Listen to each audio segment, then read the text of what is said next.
के अकबरपुर कोतवाली क्षेत्र के 12 गांव के पास स्थित आनंदेश्वर कोल्ड स्टोर में लगी भीषण आग से कंप्यूटर ऑपरेटर की मौत हो गई। बताया जा रहा है कि कोल्ड स्टोर मालिक ने करीब 20 घंटे तक कर्मचारी की मौत की जानकारी छिपाए रखी।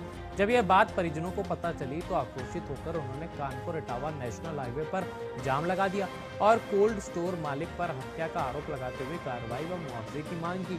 परिजनों ने अधिकारियों की कार्यशैली पर भी सवाल खड़े किए। परिजनों का कहना है कि कोई सही सुनवाई नहीं हुई। जब हमने चक्का जाम किया तो लाठियां बरसाई गई। सूचना मिलते पुलिस और प्रशासनिक अधिकारी मौके पर पहुंचे और किसी तरह जाम खुलवाया।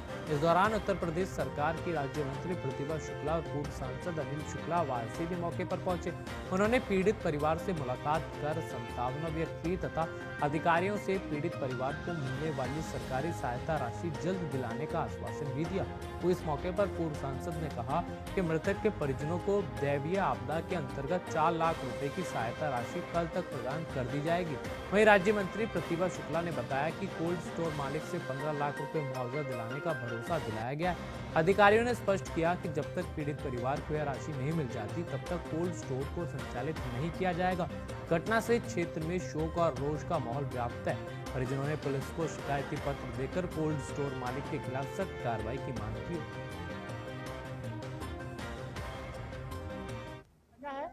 उसको मिलने के लिए ना मालिक फोन उठा रहे हैं ना बात कर रहे हैं। और ये भी पता चला है कि कोल्ड स्टोर को मानक के अनुरूप नहीं चला रहे हैं। जो फायर का मानक है उनको पूरा करना चाहिए।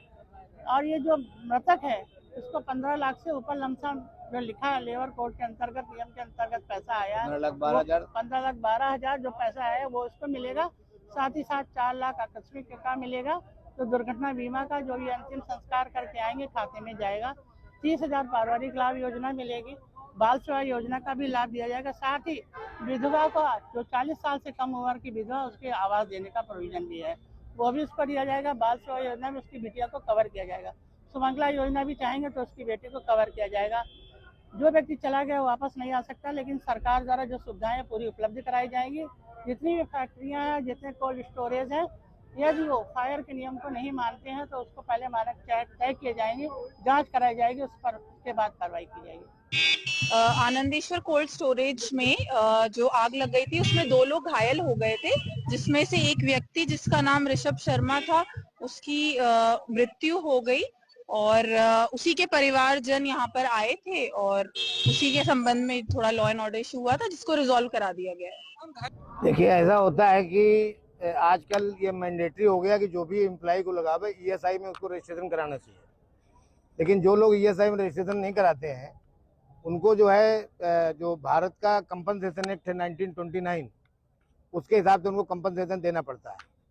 तो जो लड़का यहाँ पे अकाउंटेंट का काम करता था तो वो स्किल्ड वर्कर में आता है तो उसके हिसाब से उसका 15,12,450 रुपया कंपनसेशन बन रहा है।